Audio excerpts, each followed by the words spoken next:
Alright, so diverging from Gintama, I want to talk about another one of my favorite jump action series, Bleach, and one of its most iconic characters, Rukia. So Bleach's characters are sort of a hot button issue in the Bleach and anime fandom because of criticisms levied at Taita Kubo's writing and his character development, or lack thereof of character development. I won't defend the series' writing and character development as a whole. Lord knows there are way too many pitfalls to count. But in terms of characters that are written well, or interestingly, I feel like my favorite character, Rukia, stands out in that department. Rukia isn't my favorite character because she's particularly more badass or strong than everyone else, although she is formidable, but I feel like she's one of the most well-written characters despite not seeming so on the surface. The cool thing about Rukia is that throughout most of Bleach, she always has something going on.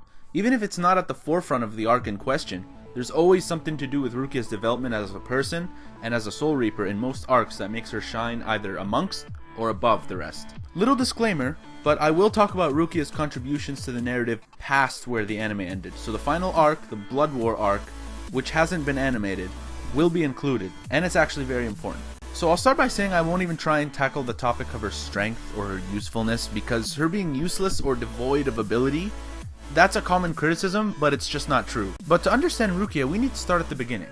She's the first Soul Reaper introduced, so right off the bat you know she'll take on an iconic importance, because she's the first Shinigami to be introduced throughout the series. Taita Kubo even said Rukia was the first Soul Reaper he designed while coming up with the series. But a major contribution she makes soon after her introduction is first of all risking her life and then sacrificing her own powers to enable Ichigo to save his sisters. That's a bold decision. To give your Soul Reaper powers, which she trained hundreds of years for, to have a stranger to save his family that she hasn't even met, is a huge indicator of Rukia's pure commitment to her job as a Soul Reaper, to protect people from hollows even at the expense of her own powers, and her own career and life. Not only that, but she stuck around in order to train Ichigo and show him the ropes of being a Soul Reaper. And a lot of the useless criticism usually comes from this period in which she was training Ichigo. But she didn't have her powers. There wasn't much she could do. And when Renji and Byakuya returned to retrieve her, she willingly gave herself up because she dragged Ichigo into this world.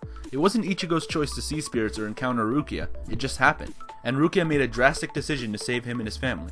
She knew she couldn't do anything without her power, so the best thing she could do was go and accept the consequences of her actions to safeguard the people she met in the human world. I'm not a huge fan of the damsel in distress trope, but her own decisions with the complete knowledge of the consequences led to her arrest, and she was ready for that. These are things she reflected on in the prison, while we were also introduced to her tragic past with Kai and Shiba, which will come up later in the series. So the Soul Society arc goes along, in which we get an interesting backstory of her past relationship with Renji and their subsequent separation as well. And then in the Arrancar arc, she's immediately back in business at the first time of asking, unleashing her Shikai and demolishing the Arrancar D-Roy. This was a big moment for Rukia, not because D-Roy was particularly strong, we know he was a weak-ass fodder guy, but she showed that she's overcome the trauma and powerlessness of her captivity and the lack of powers in the Soul Society arc. This was to prove that she hadn't been overly affected by losing her powers, because as soon as she recovered them, it was just as normal. She got right back to business, and her unleashing her Shikai and wrecking D-Roy was awesome.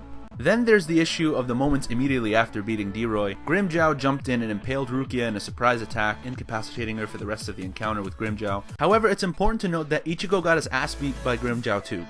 He stood no chance, and when you consider the gap in their abilities, you can conclude that Grimmjow could have easily struck Ichigo first instead of Rukia and got the same result. It's just with Rukia, he had the element of surprise, as well as Rukia prioritizing Ichigo's escape over her own as soon as she sensed his presence. After the end of the fight and Rukia's recovery, Rukia is still headstrong, and despite she herself being one-shotted by Grimmjow, she ends up as support to Orihime, who has even bigger concerns over her own usefulness. And she went on to train Orihime. And whether you feel like that helped Orihime or not is up to your interpretation, but Rukia was aware of the fact that her own faults were minimal compared to some others, and she also took note of the need not to let defeats bring her ability to improve down.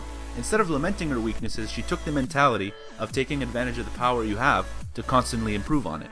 And I think seeing Orihime served as a wake-up call to Rukia to not lose sight of her own improvement. So soon after this, and training with Orihime for a while, she saved Ichigo, who was a point-blank Sero charge away from certain death by freezing Grimmjow. Yes, it didn't last long, but Ichigo only survived that encounter because of Rukia. And keep in mind that Ichigo was already out of the fight at that point. So once again, Rukia and Ichigo were both in the same boat in regards to getting owned by Grimmjow. And then in Hueco Mundo, she had to fight the Arrancar Espada, number 9, Arañero. who had her old mentor Cayenne Shiba's face. And this is one of the best fights in the whole series. Not only is Rukia fighting this Cayenne lookalike without knowing his true identity at first, but even after she realizes that it's not Cayenne, she struggles with the idea of killing someone with his face. But imagine the psychological torture she went through trying to beat this Espada when the face of the mentor she was forced to kill in the past is staring her down. Yet she still won against those odds, and that brought her closure because it was Cayenne's mentorship that enabled her to keep her head and beat Iron Yarrow. And despite losing consciousness shortly after, she woke up and immediately got back to the mission, and owned some scrub named Rudborn and his minions. I'll admit that her getting wrecked by Yami wasn't great, but there isn't much of an excuse there. Her, Chad, and Renji just got destroyed. But then in the Fullbringer arc, she returns and helps Ichigo get his powers back and helps him get his shit together and beat Ginjo. Moving on to the Blood War arc, it didn't begin greatly for Rukia.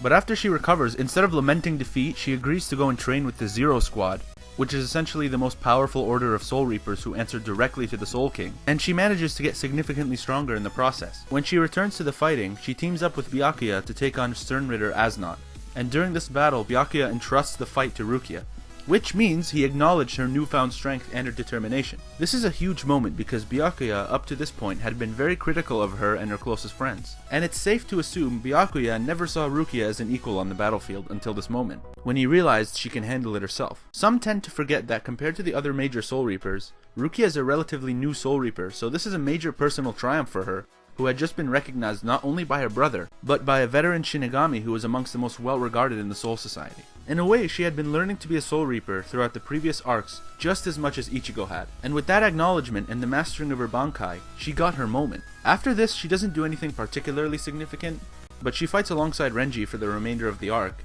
and as a result they got much closer as they had been prior to the events of the story. After 10 years passed, she got married to Renji, had a kid, and got promoted to the captain of Squad 13.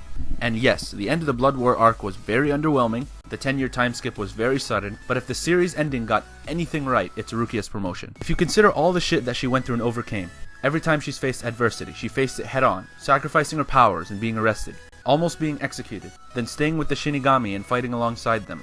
When she lost fights, she didn't sulk or lament her weakness, but she got up, trained, and returned to the fight as soon as she could, time and time again, with renewed strength and determination. She didn't run away from her sad past, and she confronted her demons constantly in the form of the Shiba issue. And she also never lost faith in Renji as a friend and a companion, even after their time apart. And despite all her weaknesses and all her defeats, she kept on mentoring and inspiring others, such as Ichigo and Orihime. So that's it. I felt like Rukia is a very underrated character in the series, so I thought it would be interesting to highlight how good of a character she really is and why she's my favorite. Anyway, I hope you guys liked this video. Leave any thoughts about the video in the comments. Thanks and take care.